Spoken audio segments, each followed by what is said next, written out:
প্রকাশ্যে এলো ১৪০০ বছরের প্রাচীন পবিত্র কোরআন। ৩২ পৃষ্ঠার এই মাসহাফটি চামড়ার উপর হিজাজি লিপিতে লেখা, যা নবীজি সাল্লাল্লাহু আলাইহি সাল্লাম সাহাবীদের যুগের বলে ধারণা করা হয়।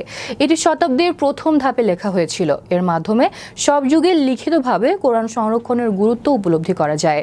বিস্তারিত থাকছে ডেস্ক রিপোর্টে। মিশরে পবিত্র কোরআনের সবচেয়ে পুরনো একটি পাণ্ডুলিপির প্রদর্শনী অনুষ্ঠান অনুষ্ঠিত হয়েছে। এতে হিজরি প্রথম শতাব্দীতে সপ্তম খ্রিস্টাব্দ লেখা বিশ্বের প্রাচীনতম পাণ্ডুলিপি প্রদর্শনীদের জন্য উন্মুক্ত করা হয়। মিশরের ফুস্তাত নগরীতে ন্যাশনাল লাইব্রেরি অ্যান্ড আর্কাইভ বিভাগের কোরআনের প্রাচীন পাণ্ডুলিপি পুনরুদ্ধার কার্যক্রমে অংশ হিসেবে এই আয়োজন করে। দেশটির সাংস্কৃতিক মন্ত্রী ডক্টর নেভিন আল কিলানিন সভাপতিত্বে অধ্যাপক ডক্টর উসামা তালাতের তত্ত্বাবধানে ঐতিহ্য সংরক্ষণের নতুন প্রজন্ম শীর্ষক এক আয়োজন অনুষ্ঠিত হয়েছে।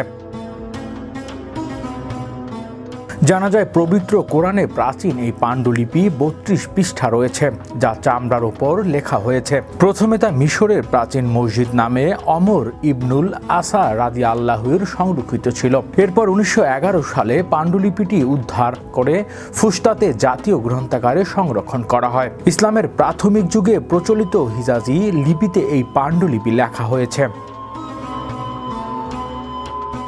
বিভিন্ন শিলালিপি, সমাধি ও প্যাপিরাসে এ ধরনের লিপি শৈলীর দেখা মেলে, যা থেকে এর তারিখ অনুমান করা হয়।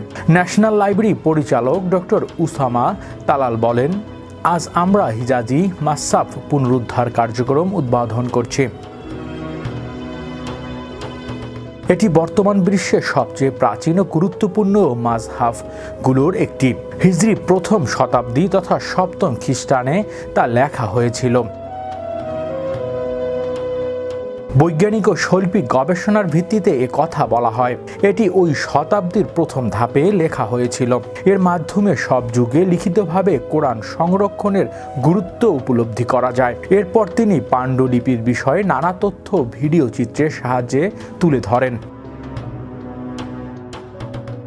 মিশরের পর্যটক ও পুরাকীর্তি মন্ত্রণালয়ের পুরাকীর্তি পরিদর্শক মালহাক নাসহি বলেন, পবিত্র কোরআনের এটি কপিটি মাসহাফ আল হিজাজি নামে পরিচিত, কারণ তা খণ্ডে হিজাজি বা হিজাজি লিপিতে লেখা হয়েছে। এই লিপিটি সুফি লিপির চেয়ে অনেক পুরনো। হিজরি প্রথম শতাব্দীতে এই লিপির প্রচলন ছিল, তাই এটি ইসলামী সভ্যতার প্রাচীনতম লিপি শৈলীর অন্যতম।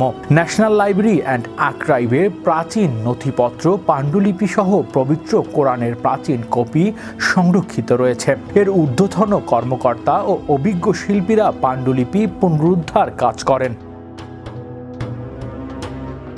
মালহাক নাসহি আরও বলেন, পবিত্র কোরআনে প্রাচীন এই পাণ্ডুলিপি মহানবী সাল্লাল্লাহু আলাইহি সাল্লামের সাহাবীদের যুগে লেখা হয়েছিল বলে ধারণা করা হয়।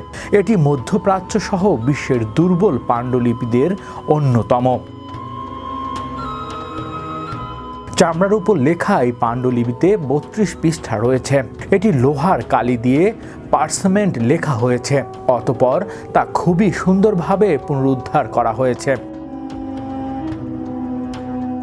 হৃদয় আশিস, বিশ্ব বাংলা 24 নিউজ ডেস্ক।